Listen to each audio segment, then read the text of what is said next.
Aló, aló, aló. ¿Sí? ¿Se oye? Sí, fíjate que oye mejor. Buenos días.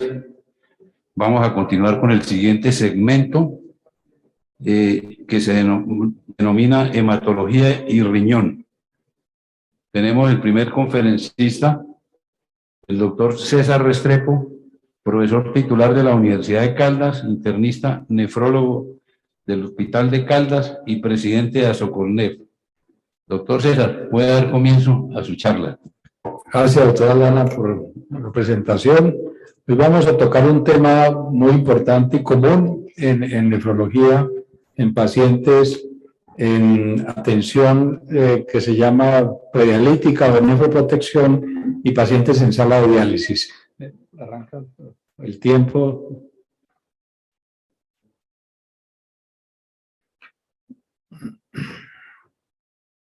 Bueno, los almacenamientos de hierro corporal fluctúan entre 5,7 a 9,7 miligramos por kilo.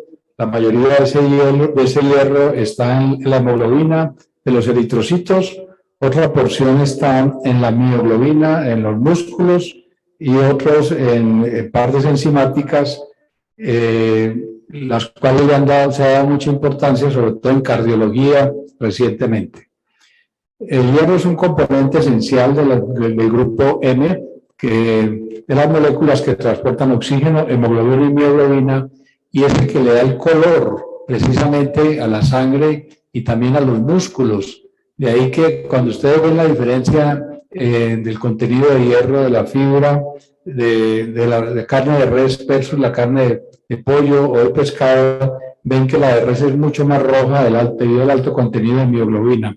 Participa en la síntesis y reparación de ADN, actividades enzimáticas y, como les decía, los cardiólogos recientemente descubrieron que si mejoraban el contenido de hierro en la sangre, mejoraba la fracción de eyección de los pacientes con falla cardíaca y lo están utilizando bastante.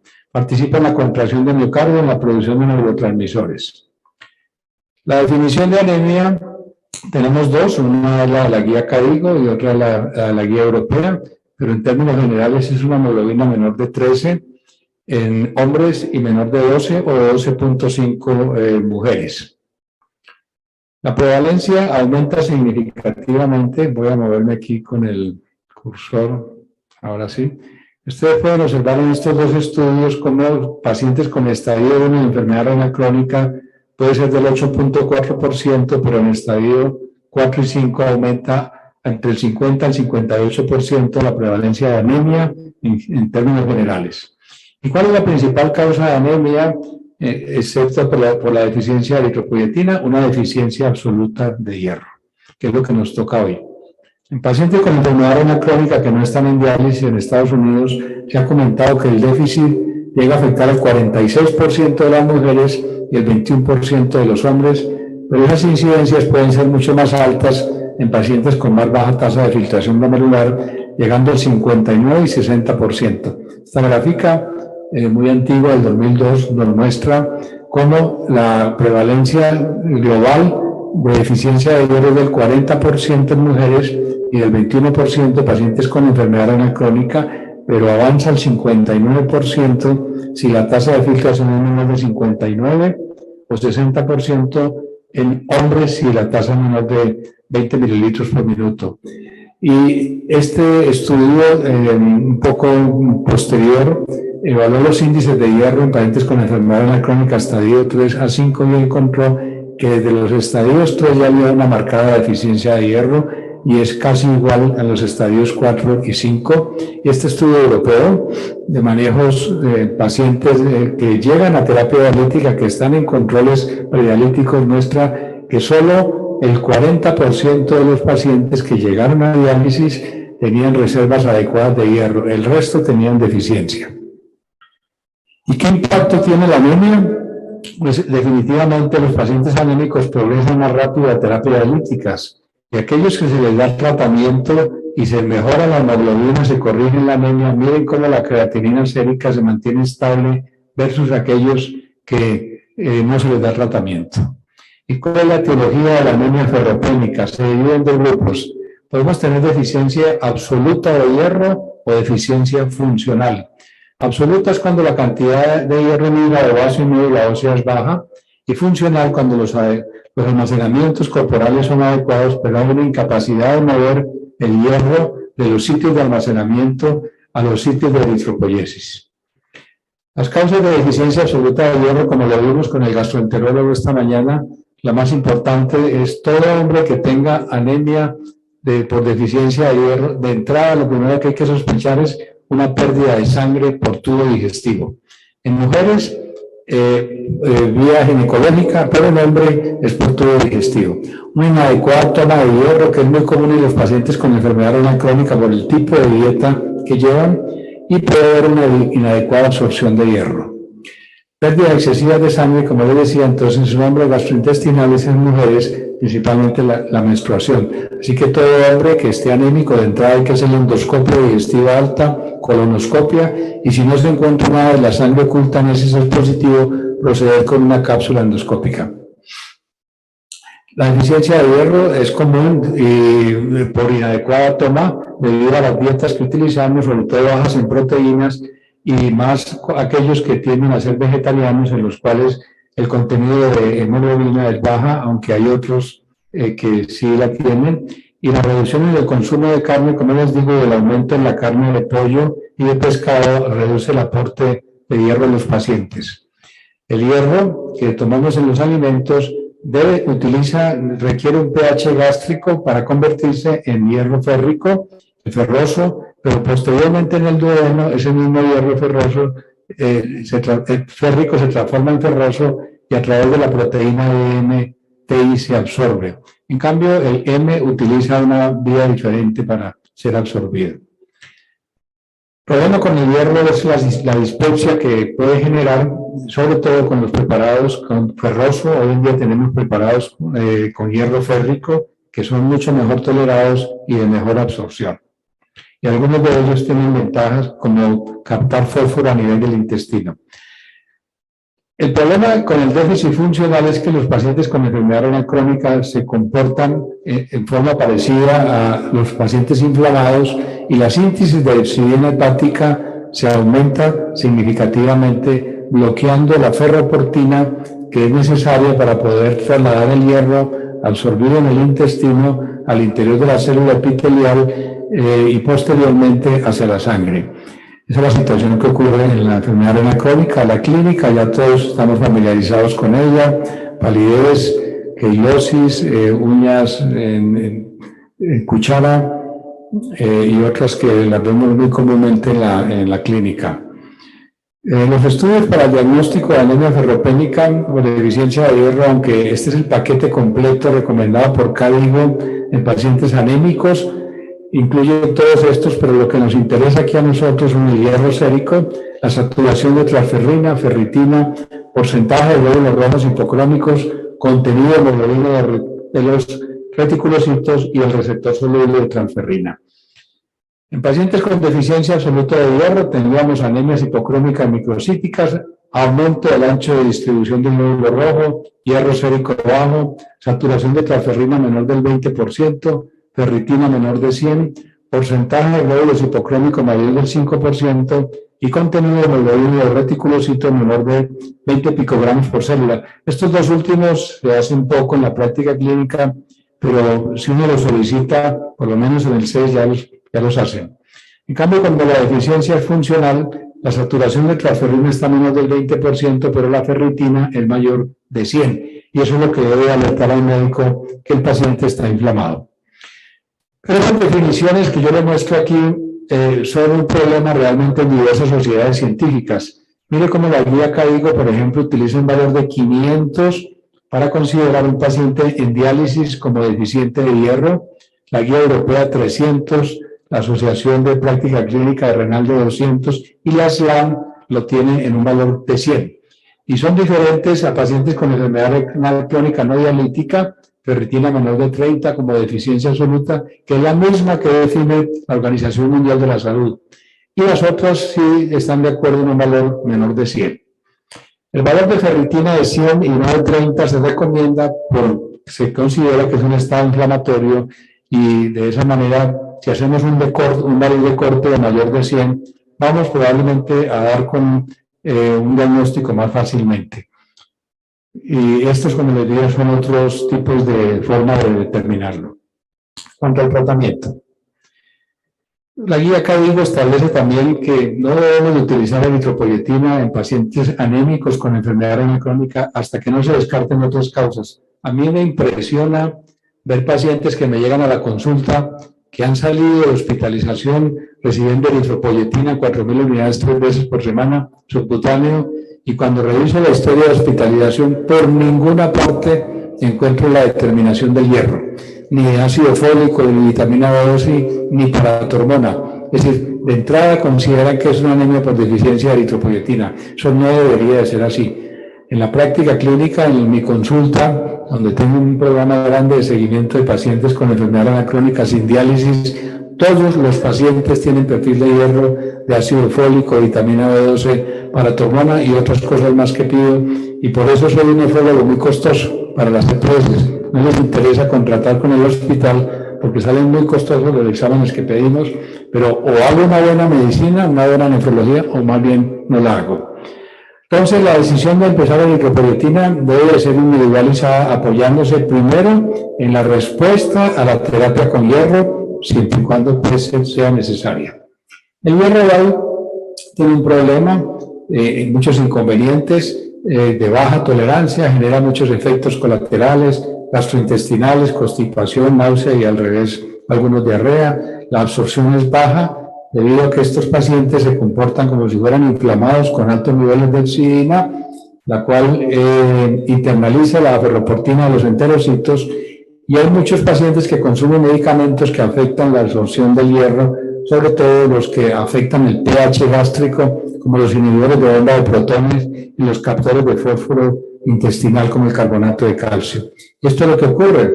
Aquí hay un paciente con una deficiencia absoluta de hierro, la hepcidina es baja, la ferroportina está abierta y el hierro que se absorbe por el enterocito pasa a la sangre fácilmente. Y el igual ocurre con el macrófago que libera el hierro a través de la misma ferroportina. Cuando hay deficiencia funcional de hierro, que es lo que ocurre también en enfermedad renal crónica, los niveles de insulina se elevan por la interleuquina 6 y esos altos niveles bloquean la ferroportina, se acumula hierro en el intracelular del enterocito y en el macrófago y no es posible contar con hierro circulante.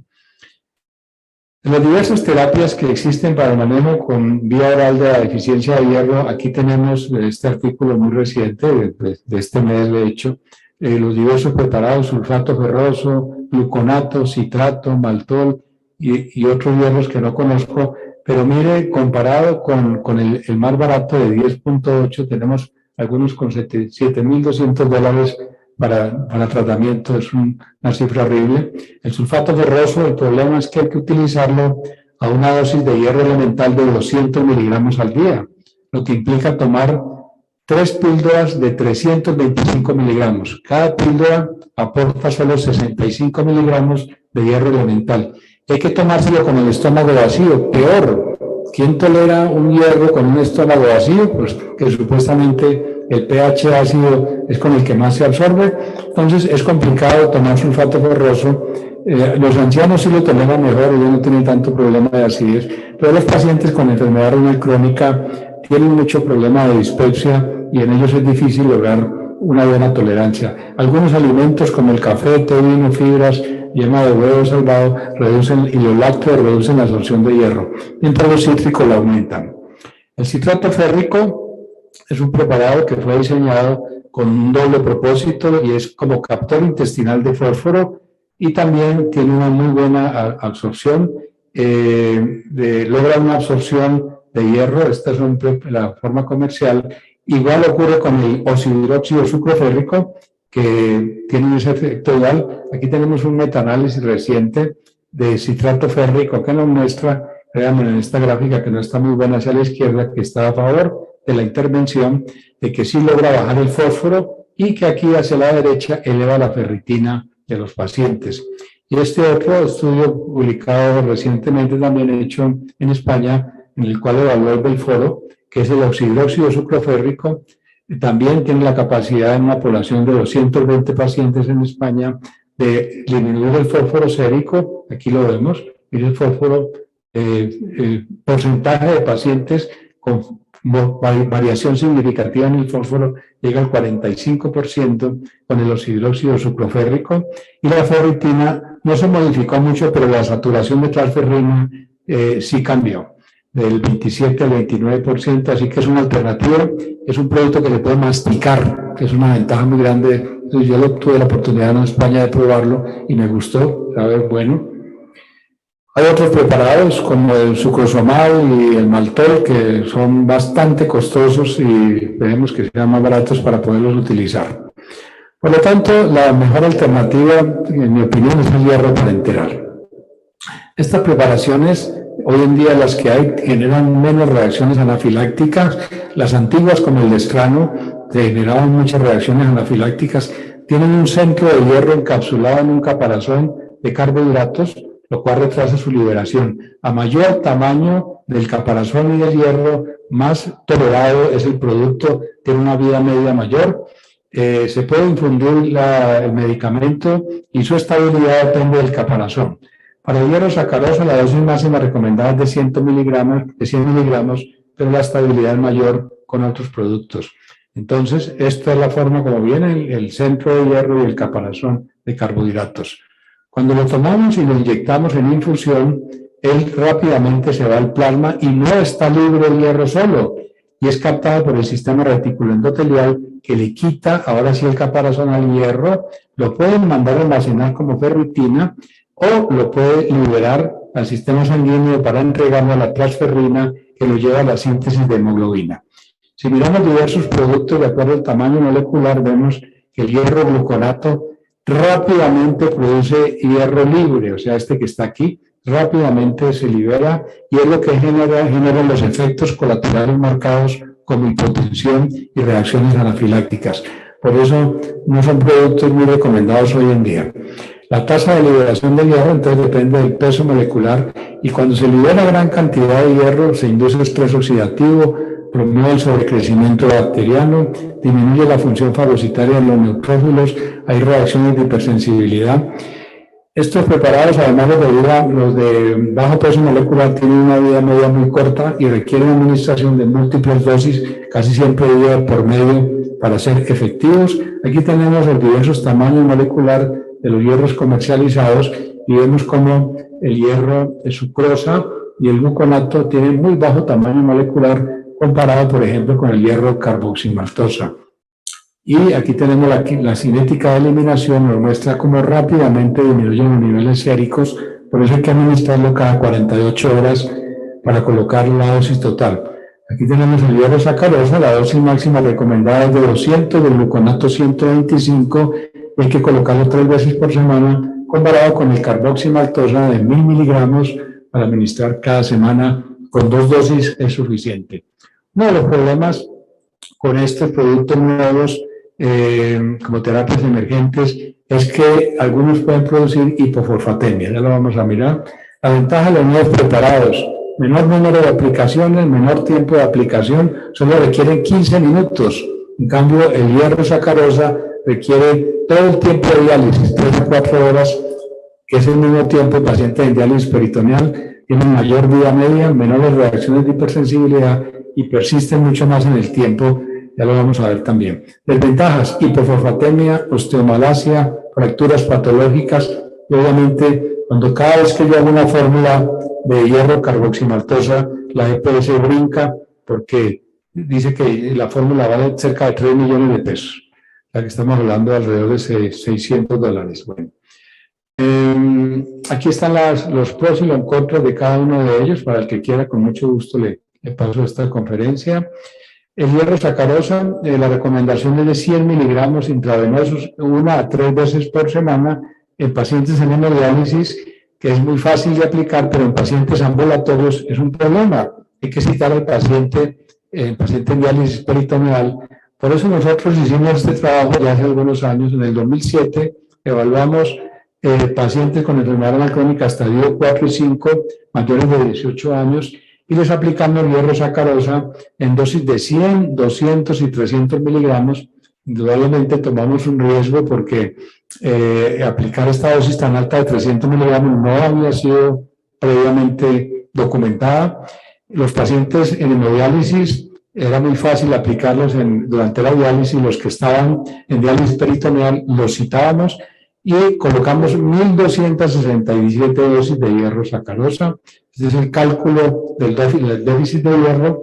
La dosis calculada la aplicamos en 4 horas en hemodiálisis, y en pacientes en diálisis peritoneal los diluimos en 500 centímetros de salina y lo aplicamos en 4 horas. Este es un ejemplo de los pacientes en bomba de infusión. Esta máquina tenía bomba de infusión, es muy viejita obviamente, yo creo que no existe ninguna de estas máquinas, pero eso fue en el 2007, y en diálisis peritoneal lo diluíamos en 500 salina y lo aplicábamos intravenoso en 4 horas y dejábamos al paciente luego descansar durante 1 hora más. No se puede decirle que se vaya inmediatamente, es un peligro. El resultado lo presentamos en esta revista y encontramos el número total de 1.267 dosis de 100, de 200, y miren el número de dosis de 300 miligramos fueron 218, y solo tuvimos 6 episodios de hipotensión, que no fue ninguna severa, otros efectos colaterales. Y cuando vimos la hipotensión, solo 3 pacientes que recibieron 300 miligramos tuvieron hipotensión, así que es un producto relativamente muy bien tolerado. Como ya no trabajo en diálisis, ya me retiré y creo que no regreso. Ya ahora estoy trabajando solamente en programas de nefroprotección. Recientemente hicimos este análisis de los pacientes de mi consulta, en los cuales son pacientes con enfermedad renal crónica categoría A1 a 4 sin diálisis, en los cuales se documentó deficiencia de hierro, y les aplicamos hierro carboximaltosa entre 1 a 2 gramos, intravenoso, con una diferencia de 1 semana, en 15 a 30 minutos. Laboratorio dice 15, yo lo coloco en 30 minutos. Aquí tenemos los valores basales de los pacientes, y aquí tenemos la recomendación del laboratorio de cómo se debe aplicar de acuerdo a la hemoglobina que tenga y de acuerdo al peso corporal. Aquí está la etiología de la enfermedad renal crónica de estos pacientes. En 32 pacientes, 12 de etiología desconocida, que eso es muy común, y luego viene nefropatía hipertensiva. Aquí tenemos los resultados que fueron expresados como medias, pero que recientemente la revista que lo va a publicar nos dijo que teníamos que cambiarlos a medianas basal, medianas a los 3 meses, medianas a los 9 meses. Y ustedes pueden observar cómo la creatinina no se modifica, la hemoglobina cambia de 11 a 13, 48 y 13,65, el hierro sérico aumenta de 27 a 91 y a los 9 meses 77, la ferritina de 18 a 319 y a 196. Y aquí me pasó algo muy interesante con un paciente que lo vio un colega y le mandó a hacer a sacarle 1 litro de sangre, que porque tenía una sobrecarga de hierro, y no le había preguntado si había recibido hierro parenteral. Qué locura, ¿no? La saturación de transferrina cambió del 7% al 21%, y lo importante de este estudio es que es un estudio a largo tiempo, a 9 meses, y podemos ver las curvas mejores, el cambio que da el hierro sérico, que da la ferritina. Por lo tanto, no se asusten si ven un paciente de los míos que andan con 600 de ferritina, ya saben por qué. En los 9 meses 303. La saturación de transferrina, mire cómo cambia. La tasa de filtración glomerular no se modificó porque hay avisos de que se puede afectar. Hay otro preparado hoy en día, citrato pirofosfato férrico, que se puede usar en diálisis. Se le agrega el líquido de diálisis, dice que es una alternativa. Un efecto colateral que deben de tener en cuenta es el síndrome 6H, que consiste en una hipofosfatemia acompañada de hiperfosfaturia con altos niveles de factor de crecimiento fibroblástico 23, disminución de la síntesis de vitamina D con hipocalcemia e hiperparatiroidismo. Existe, hay que tenerlo en cuenta, y se han reportado inclusive osteomalasias en pacientes que reciben crónicamente hierros de gran tamaño molecular. Entonces, todos los pacientes, como el que comentaba esta mañana, como el que tengo, el señor que está con una angiodisplasia y que vive sangrando permanentemente por tubo digestivo, porque no es fácil encontrar el sitio, hay que estarlos cauterizando y hay que colocarles hierro periódicamente. Tienen el riesgo de desarrollar esta complicación, como en este estudio, en los cuales pueden observar que el factor de crecimiento fibroelástico 23 después del hierro carboximaltosa se dispara, mire. Se eleva el factor de crecimiento fibroelástico 23, el fosfato sérico baja, la ferritina se mejora obviamente, al igual que la saturación de transferrina, pero por fortuna a los 42 días ya el valor está normal. Pero si aquí vuelvo y le aplico otra dosis, como el paciente que les comente, pues tenemos el riesgo de desarrollar complicaciones relacionadas con el uso crónico de este tipo de medicamentos. Los niveles de vitamina D se bajan en estos pacientes, principalmente la forma activa, porque parece que de alguna manera afecta la conversión de 25 en 1,25 hidróxido de vitamina D. Mucho cuidado con mujeres embarazadas en las cuales el fosfato es esencial para el metabolismo energético y en ellos se ha visto hipofosfatemia. Por eso todo paciente que vaya a recibir un hierro de los nuevos de alto tamaño molecular se le debe pedir un fósforo sérico antes de aplicarlo por el riesgo de hipofosfatemia. Bueno, muchas gracias.